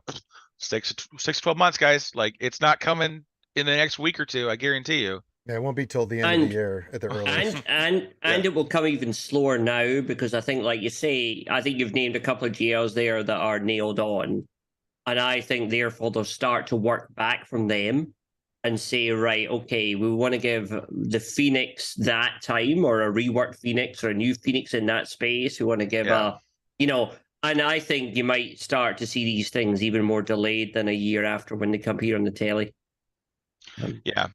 If they want to do GLs, I think that'll be the case, because I think after they do, because they leaked a little bit of it in Skipguard Lando's kit, right? That they were doing this character, these characters for the 40th year of Return of the Jedi celebration that they had going on this end of May this year.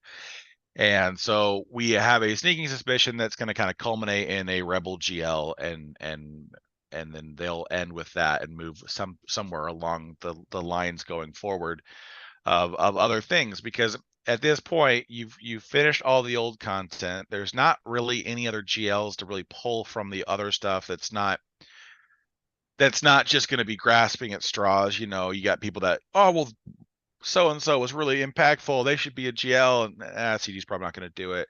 We've already got kind of the original trilogy GLs. We've kind of got the sequel trilogy GLs.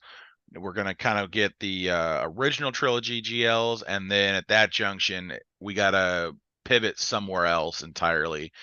And I don't think we're ever going to see a GL Mando at this point. I think with the culmination of season 3, they've kind of sealed that one as he's not going to be of that worthy of a stage. Another version of him, sure, that I could see. But I think it's going to be one of those things where they're going to start looking, like you said, much further ahead and building out to those characters versus trying to pick up stuff along the way. We might see a Legends GL at some point. That's a possibility that they want to bring in something from that just to, you know, as a cash grab for the 40-year-old guys that play this game that love that content and have got the money to burn. But I think you're right. We're going to start looking further ahead in the future and pulling out those characters and then work towards them. We'll need these 4 members of a new Phoenix squad, and they'll go with GL Ahsoka. We're going to build out these members of the Imperial, you know, Shadow Council or Imperial Remnant or whatever we want it to be, and they're going to go with Admiral Thrawn. And that's what we're going to build out towards over the next, 12 months and call it a day. All right, next question. Alpha and Omega, this question: do you think fleet battle should be added to Conquest? God, no. Kick rocks. No, I do not want to see a fleet battle with 30% modifiers to their base stats. I'd lose my goddamn. I mean, we've already seen just a taste of that in TV with some of the shit that goes on there and how broke that crap is. No, I don't want to see it. I don't want to see it, and I don't want to dick around with it. Right? So, no. I wouldn't like land breach? Never. I wouldn't mind it out of principle, but I think the level of coding they need to do to bring it in would actually make it, for me, not worth doing. So I wouldn't mind them if they were there, but I think it would take them too long to unpack the big bugs, so I'd rather they just stuck with what they had. All right, next question, What else? 3. What's the likelihood that the raid reward character will be required for a GL Leia or the next upcoming GL after her? Low. Very low to nil. It's not at 0, but it's pretty close. If they keep the character, well, I mean, they kind of ruined the cadence with Reva, because Reva was, probably one of the fastest TV characters we've ever had. My guess is that still if they give us a new raid character, you're looking at 4 to 5 months for an unlock if you're maxing out your personal or guild path. I think they'll tie the character to the guild progress. So it's going to be a big thing for the Kraken guilds to dive bomb on it. But I think you're still looking at 4 or 5 months, which puts it outside even the beginning possibility of a GL requirement, because by that time we should have it, and the GL should be releasing by then. Yeah, by fall it'll be like Jabba's. There'll be 1 or 2 marquees that are not even farmable yet, that if you don't have, you'll have to wait to unlock the GL instead of day 1, a couple weeks after, like me. The big thing during summer, which has been like last summer, is going to be ships. Like, we're going to be mainly focusing on this new fleet. We're going to get the 2 new ships on top of we know the capital ship is coming in at the end of after Conquest. So we'll get the next 2 ships here in the next, probably one in May, one in June, as we get closer to the end of this Conquest trifecta, where we got the Sith Fury, right? The ship. And then that'll lead into July, August with the new capital ship, wherever they launch it. And then after that, it's going to start seeing around that same time the first marquee of how many marquees they're going to add to this next GL, like they did last year, which leads us into fall, which leads to the GL. And then we'll wait and see what the December surprise, I like to call it, is. It's usually a legendary or something along those lines of a character and a group of characters like Star Killer and down the ilk and stuff like that. So, I mean, CG's kind of got into this pattern, and they've added stuff here and there that offbeat that's not associated with that on top of those things. But that's kind of what their plan is. 1 new capital ship and fleet for the year, right? With a bunch of ships added. And then they go GL, right? That's the new thing. And then we would get an event or 2, like this year it's the raid. Last year, I think it was announcement of the TB right at the end of the year. So there's always an event that changes things. So outside of that, you never know. I mean, they could always throw us a curveball, but I mean, I don't know what that curveball would be. Another legendary, I think we would all be angry. At the same time, we're trying to farm a GL. Holy Christ! I mean, there will be some sort of Afra Starkiller-esque character that seems to be their once a year puzzle Yeah, kind of thing. Which is fine, I'm great with that. I don't really care. And they'll do something with the GAC board, I think, at some point. They have to do that. Yeah, they have to. They have to do we're that to the in point the now next where couple of months. They've got to hopefully they don't extend it. Hopefully they work on something different. But I think the smart money is just giving more teams in there is a bit of a lazy solution while they work out. But they do need to come up with a long-term solution to that. Is probably the thing that they would do next. well, they either need to do a GP cutoff for like the high end of Kyber, like you can't use X, characters under a certain GP threshold, so you can't just throw junk at the wall.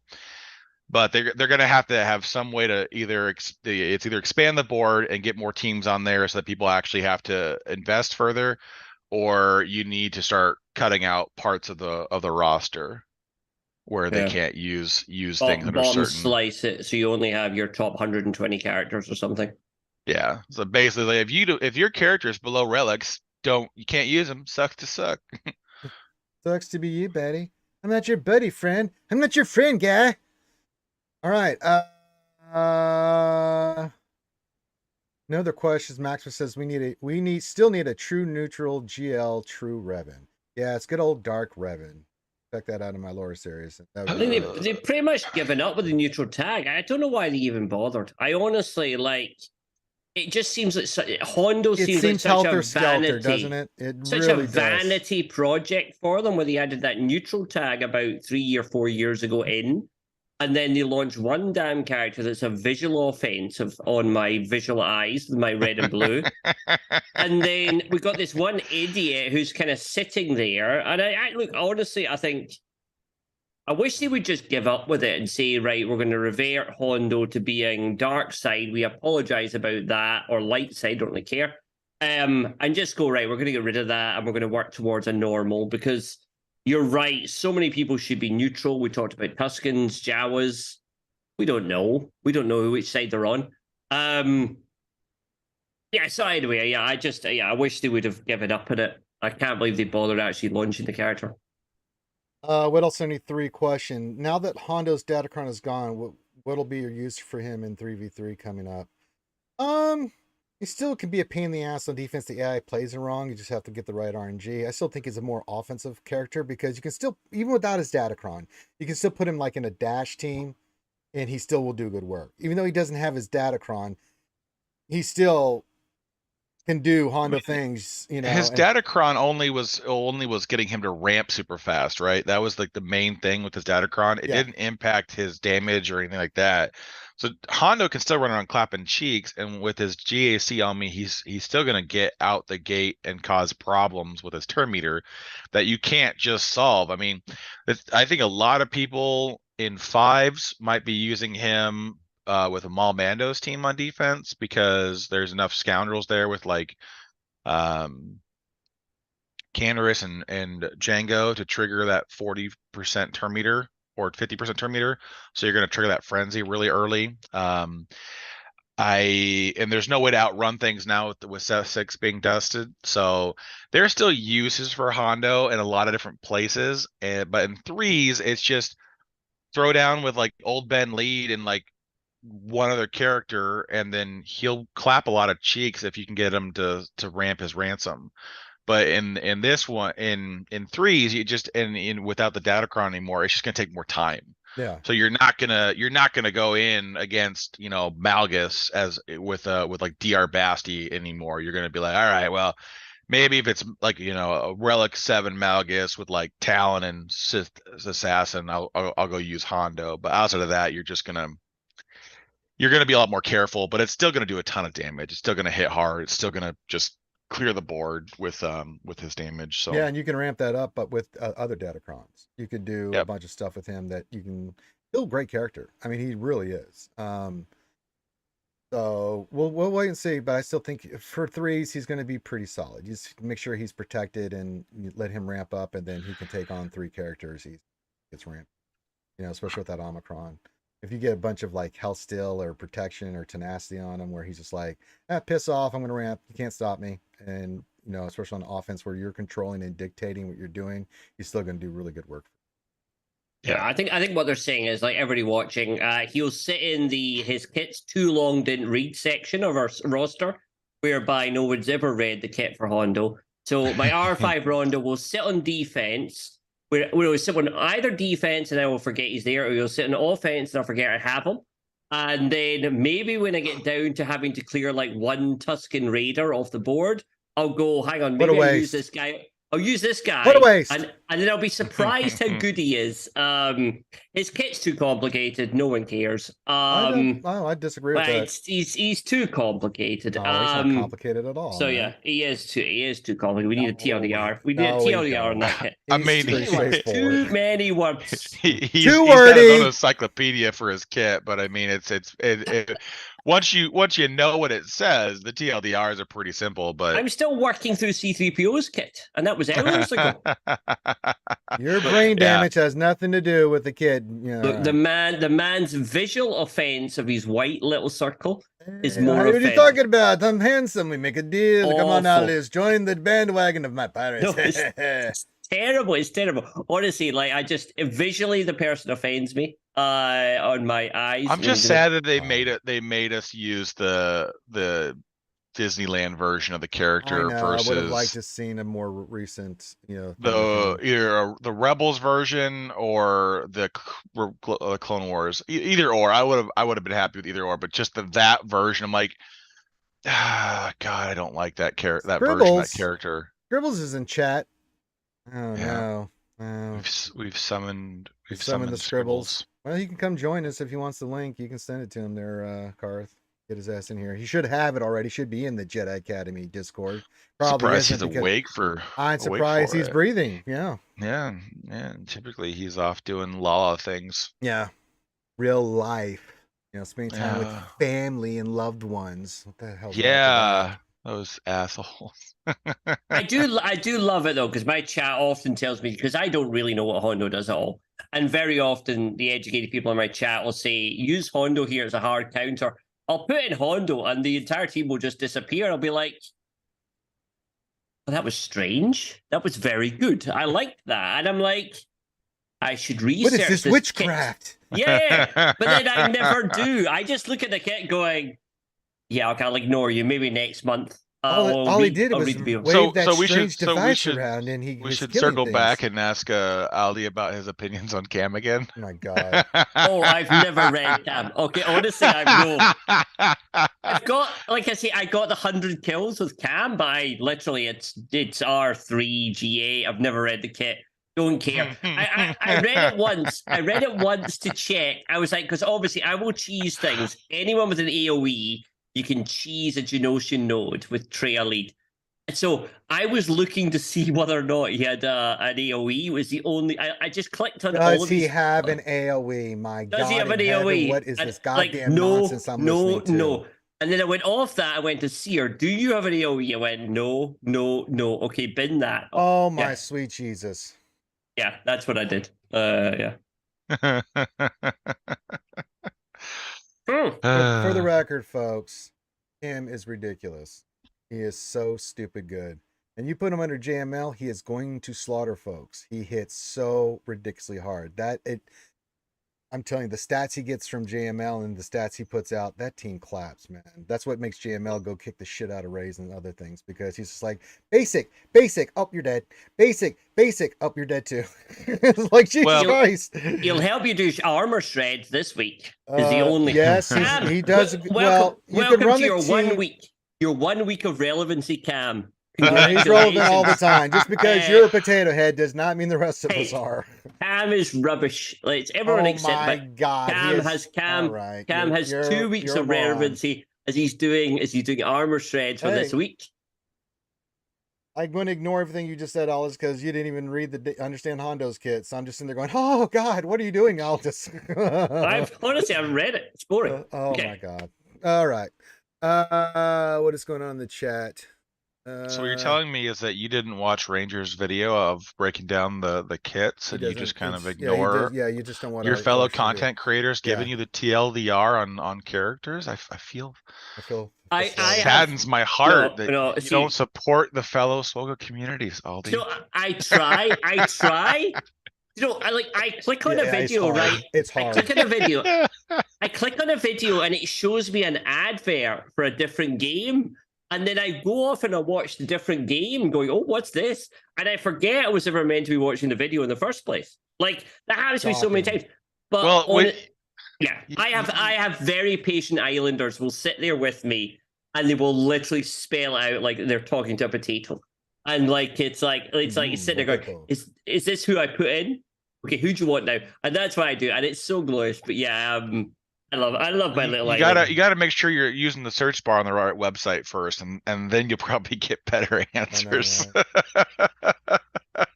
CamHaters.com. He's a big fan. No, my only point with Cam is not a meta character anymore. He's I disagree with that. He's about 70th base character in the game. Not even close. You're on crack, my friend. Car's over there about to stroke out here in this. Jesus Christ.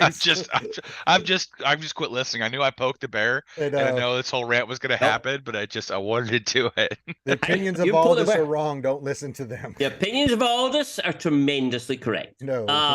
Wrongo. Tremendously wrong. He's a spy. Don't listen to him. Fake news. Do not listen to this man. Tremendously small hands, Aldous. Just saying. How do you trust someone with small hands?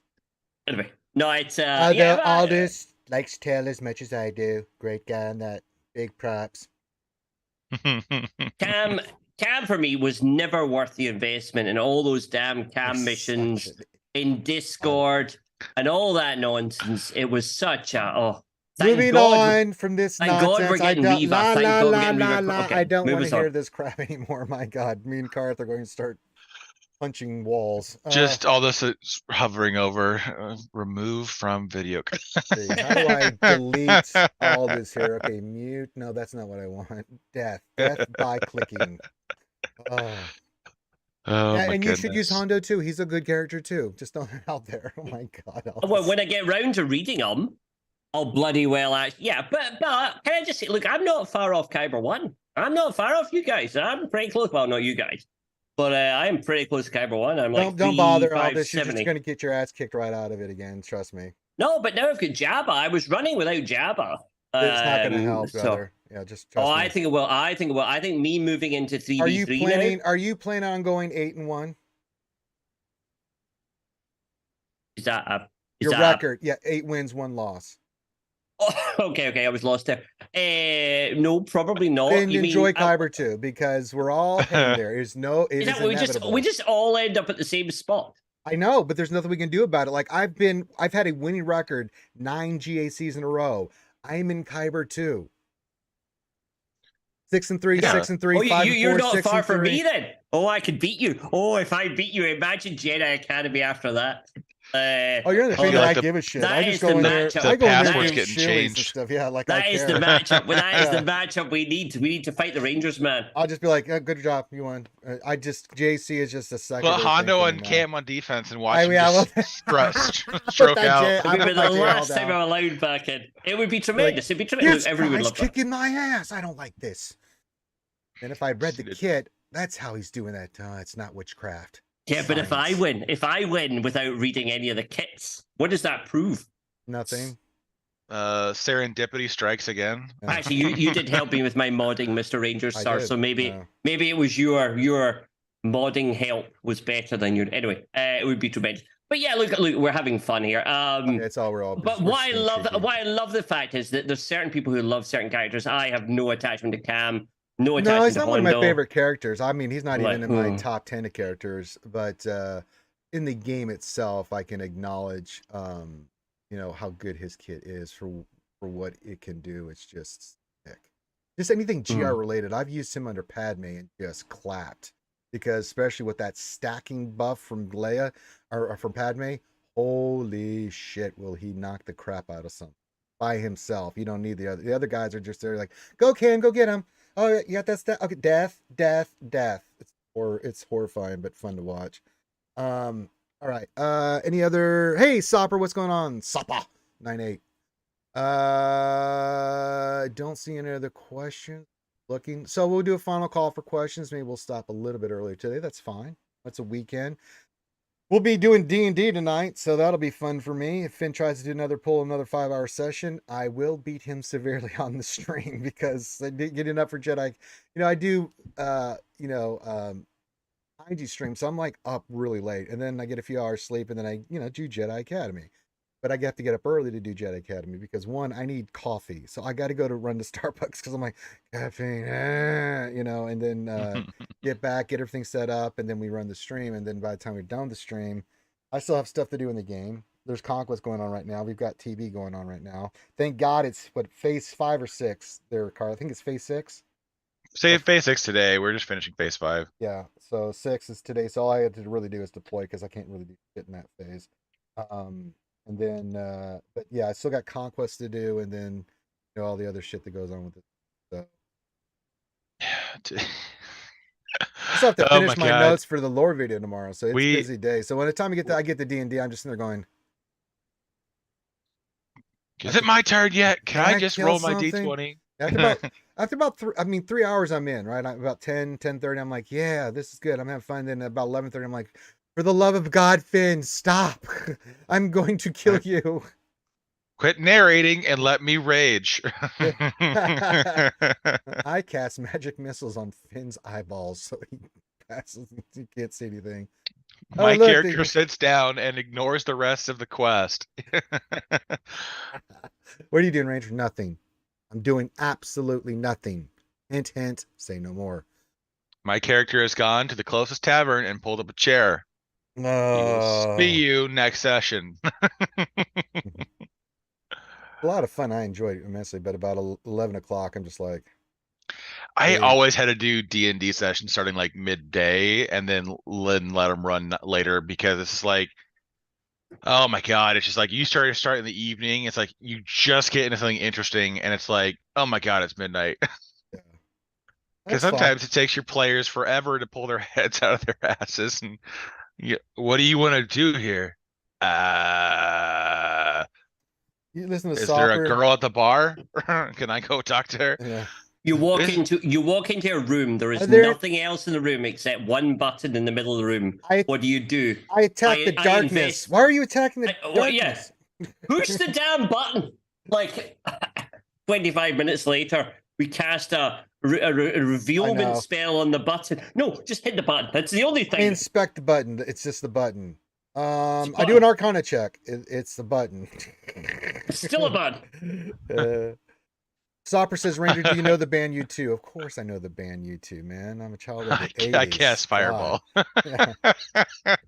Roll and see if there's any girls there. Yeah, there is. You cast a fireball, you destroy the button. You're locked in this concrete tomb forever. Good night. I cast teleport. You're still of course, dead. I know who U2 is because I still haven't found what I'm looking for.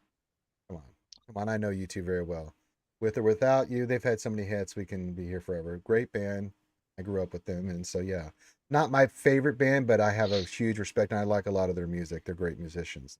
So, that's like people who will go off on Nickelback sucking, and then you'll sing a song and they're like, oh yeah, I like that song. You're like, yeah, that's Nickelback. Son of a damn it. Brother, like last year, he's like, oh, you like, but you like this song? Yeah, I like that song. That's Nickelback too. Damn it. I'm like, yeah, you can't always hate on everything because there are things that you're gonna like.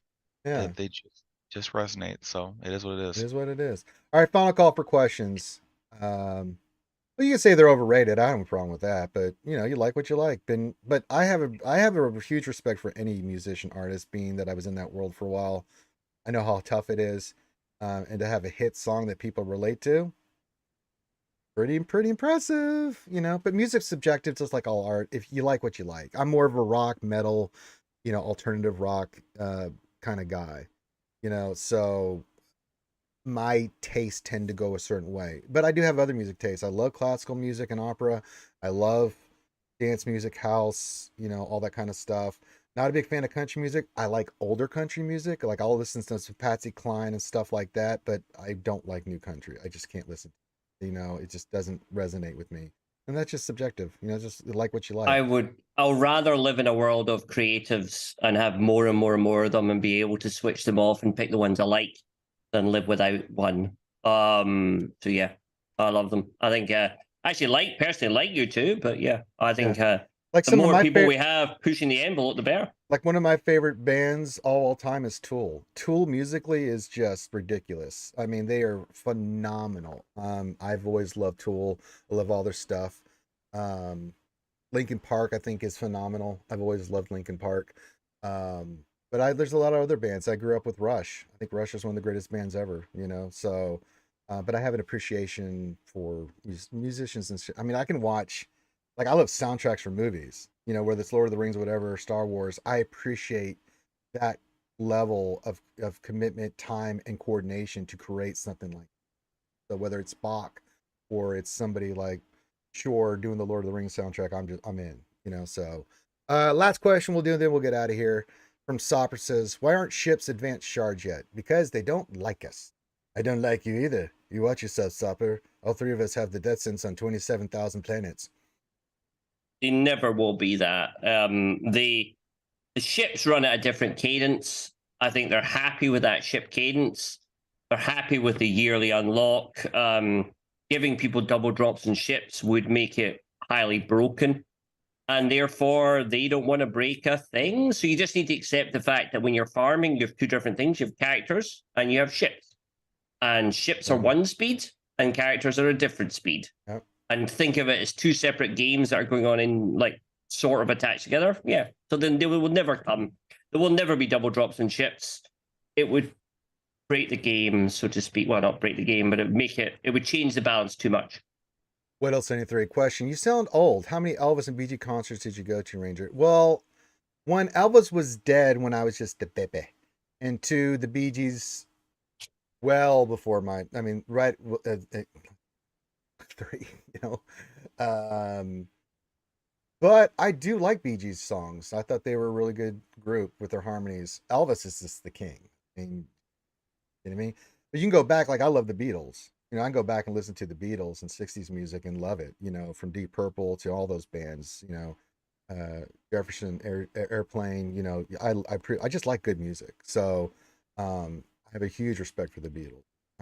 I have a huge love Led Zeppelin. You know, they're from mainly this, you know, the 70s, a lot of their stuff. Jimi Hendrix, you know, just any artist that, you know, you can go back and watch, you know, you gotta appreciate their talents, you know. Even if I don't like them, like I'm not the biggest Britney Spears fan, but I can appreciate her talent as a performer, you know. And she does have catchy tunes, you know. I like Justin Timberlake. I think he's a phenomenal artist. He's really good. He's the funniest motherfucker I've ever seen. You know, on SNL, man. He's killed me more times than anybody. Grab me a river. Yeah. I'm breaking sexy bad. Yeah, it's just some things are just artists that they cover so much of a genre or so much of a thing, or you get exposure to them where it's not in the same context. I think that's a big thing to a lot of people. It's where you resonate with the artist and when you pick them up. Because like I grew up as a kid hating country, wouldn't listen to it for anything. But you know, you get a little older, you start resonating with some of the and some of the things. It's just sometimes it's emotional. Yeah. You know, there are some songs that you know will just bring a tear to your eye because it brings back a specific memory. You know, and so there's just things where it locks in on a certain memory for you, and then you just like it forever. I mean, there's some god awful no name bands that have like one good song. You're like, oh, I really like that band. No, I like that one song. Let's be honest, but you know, it's just what you like. I mean, one thing I didn't mention is rap. I'm a huge rap and R&B fan. I think some of the most talented singers and just artists are rappers. Because I grew up with NWA and Wu-Tang Clan and things of that nature, and I think I mean, Eminem. I mean, I think he's ridiculous. I mean, Marshall Mathers is a goddamn legend. Why he's in the Rock and Roll Music Hall of Fame at such an early age. Hang on. You grew up with the NWA and Eminem, but you also separately grew up with the Beatles. No, I didn't grow up with the Beatles. No, I didn't grow up with the Beatles. You didn't listen. Okay, I'm just wondering how these people got on as groups. I went back, but I listened to all these different styles of music, and it can have an appreciation for it, even though it was before my time. I just had this wonderful vision of you growing up in a house. I'm a time lord. Yes, I'm a time lord. I'm a time lord. Over here, and you had the Beatles over here, and John Lennon. They're imagining there's no heaven. It's kind of like my playlist now. It's just what I'm in the mood for. A couple days ago, I was listening to 90s hip hop and rap playlist that I've got. I was just going back Vanilla and Ice. Listen. It's just Vanilla Ice. No, baby. That's it. Just down and repeat. That's the entire playlist. But then yesterday I was just banging my head to Tool. And then before I was streaming yesterday, I was just jamming out to Slipknot, who was one of my favorite bands. Slipknot's phenomenal. So yeah, but sometimes like a couple days or like 5 days ago, I had 80s on. I was just listening to 80s, and then I got into a Duran Duran kick because I really like Duran Duran. I thought they were a phenomenal band, very talented. That is correct. Well done. Yeah, I actually met Simon Le Bon. He's a cool guy. Briefly, but I still could say I shook the man's hand. Met him. Yeah, I mean, like when I was growing up, my dad was on a big kick of like the 50s and 60s music. I mean, I remember watching the Matt Cortella, the Elvis Presley movies, right? Like I know I never would have heard it otherwise, but it's just the exactly. Yeah, that was his movie exactly phase what it sounds like. Late 50s, and then he got back from service, and then he did like 3 years. He just did movies, back-to-back movies that were just awful. They're just awful. Just awful. But for those fans, they love them. I mean, that's and it's interesting. That's my mom's kind of time period, and she wasn't a big Elvis or Beatles fan. She was a little bit more different. She liked all the other stuff. I mean, she loved 60s music, but she grew up with 40s music, big band era. So she likes to listen to 40s music, from Glenn Miller to, all those bands, Duke Ellington, that kind of stuff. So it just depends. Mm-hmm. Oh, I love Depeche Mode. Reach out and touch me. Reach out and touch grace. Jesus. All I ever wanted. We are going to be demonetized here because that was so close to the original. We don't make it. Will flag us. It will flag us for copyright. My arms. They can come take the money out of Ranger's pocket because I mean we don't have any. Only about 2 nickels. Yeah, thanks. Yeah. Oh no, YouTube's not going to pay me what they're not paying me already. Awful. Shocking. Okay. Oh my god. Instead of $100, we get 50. Oh no. But that's not why we do this. We do this on YouTube for you guys because this is where we do. That being said, I think it's time to wrap it up. Let's get out of here. Let's go do some other stuff. I got some things to do. It's the weekend and we need to go spend time with your family and friends and have some fun. What? And, no, screw them. I dare you to say that with your wife in the room there. Yeah. Or your papa. Yeah, he's actually in town again this weekend. Oh, that's why I was out yesterday for that. But he goes back home tonight. You missed me punishing Ram last night, Karth. I punished him. Doing what? I made him do every shoey that I did. Because of all the weight loss and working out. Because now when I'm doing shoeys, people are like, how can you do so many shoeys? Like, having nothing but muscle, you burn it quickly. It's nice.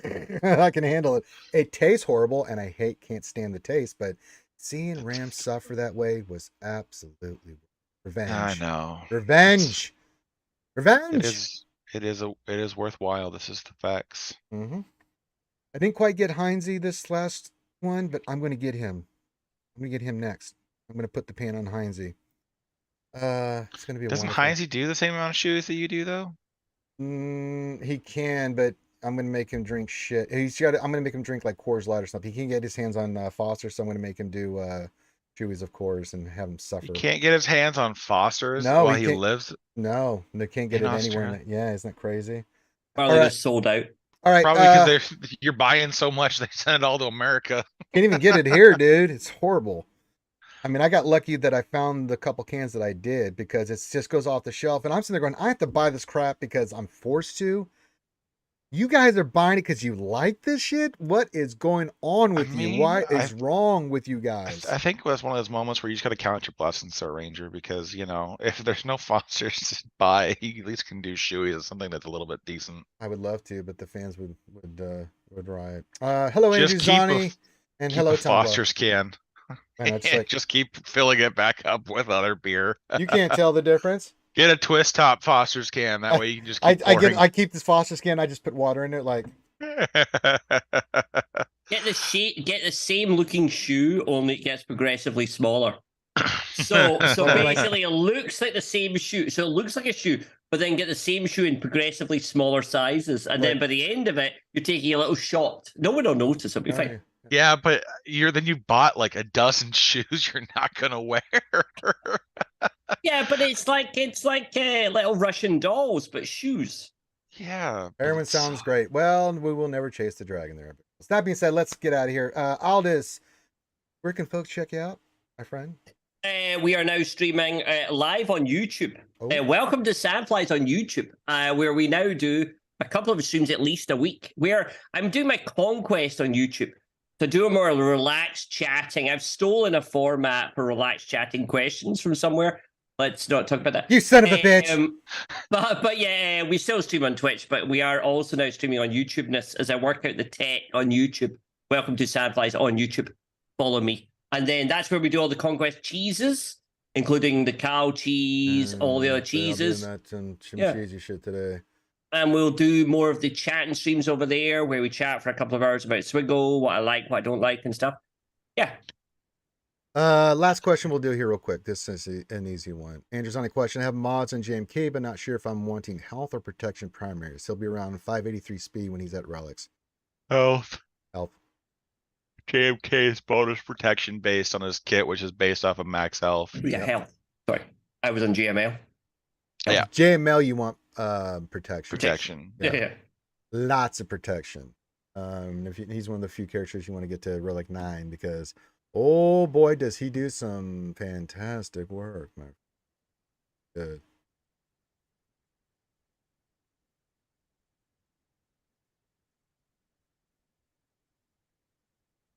Okay, let me just check one more thing here, and then we're gonna get on out of here. Battalion, who just went live? I bet it was the Wolf. Wolfie, it is the Wolf. So go over to the Wolf channel. You know what? I'm going to put that in the chat. Just go over there and say rob from the poor to give to the rich, because that's Wolf. Robin Hood, SWGOH. I'll put the link here because I can kind of things. Look at this magic. All right. I have prop primaries. I just went speed on my JMK. And I've moved some mods, so yeah, don't pay attention to my JMK. Mine was just speed, and I've moved some mods around that I need to fix on him. But JMK, no matter which way you go, he's gonna be fine. He's JMK. I mean, his modding for me, his modding doesn't make that much of a difference. The hard counters or the counters to him still work regardless. Yeah. So. So I wouldn't prioritize your base mods on GMK. I'd put your 570 speed's all you need. 560, 570. He's fine. And if you don't get the perfect mods, you'll be fine. I mean, JMK speed is damn near irrelevant these days. No. It's more about having a faster cat than it is. I mean, you're better off prioritizing speed mods on cat so that you can, if you outrun, you can do fun things like the R2D2 cat swap so that you can get better banners in GAC. Outside of that, man, it is absolutely no point whatsoever to make your JMK blinding fast. You're better off stacking more damage or stacking more stats for health and durability, because the only thing you're trying to do is stop JML from winning. Yeah, he's one of those. He's one of the JML's GLs. had 3 consecutive Datacrons that have protection modifiers, so it's like, well, And I'll say this too: out of all the Still not gonna GLs, work. outside of, yeah, he's the one GL that you have a flexibility with, because Jabba, you want speed and health. Vader's speed and protection. You want 100,000 health plus, and you want 200,000 plus health protection on Lord Schmader, and as fast as you can get him. Jabba's straight speed and health. C is all health. You don't give a shit about his speed. And you just go down the line. JML's protection with potency above 90%. There's certain stats you want to hit, so he's amping up those other Jedi, and he's landing his ability blocks and things of that nature. So yeah, those other ones have specific kind of modding. And then SRKR is kind of a flex. You can go speed set with offense primaries. He has less offense, but he's faster. Or you can go like mine, who's got like nearly got 14,000 something offense. But I mean, when he hits hard. He's not as fast, but I'm like, I don't care. Poke, they're almost dead. There Poke, they're are almost people dead. who are modding him now to be incredibly tanky to go against Jabba teams. You can do that too, yeah. Because you can't, like thermals don't bother him, so having high health or high protection is, if you're gonna run him like with a armor or what, where he recovers a lot of protection, people are running him with higher defensive stats, trying to increase the survivability, because he Slacker will always ramp enough offense to just obliterate the board. So it's like the GLs with Datacrons are having a lot more flexibility as to how they're modded, but their support cast is almost always modded the same. It's always the same for all those characters. There's no, they have to. There's a few subtle differences here and there, but pretty much they're straightforward with what you're going to put on those characters. So yeah, there's no wrong answer for GL except besides what we said. You know, if you're putting protection on C, wrongo, don't do that. You know, you want health, lots of health, you know. So, all right, with that, we're going to call this one done. So, big shout out to Alice. Go check out his channel and do all that stuff. Hit the thumbs up here, subscribe, check out our other content. After this, you want to go check out our lore video. It's out, so please go support that. Leave comments on that because it does help. It's also out on Amazon and Podbeam. So if you want to download those episodes, I think we've got through 9 or 10. I need to go back in and update and get the other episodes on there, which I will try to do today for Podbeam and Amazon. So eventually we'll get it on Spotify. I don't know what's going on with Spotify. It's a piece of shit. It won't give us a page. We've tried multiple things. I'm just gonna have to get really down and dirty. You're out. On the bench. Right. Go on the bench. Go on the bench. You're on the timeout. But we love you guys. Have a great rest of your day, and we will holler at you later. Peace out.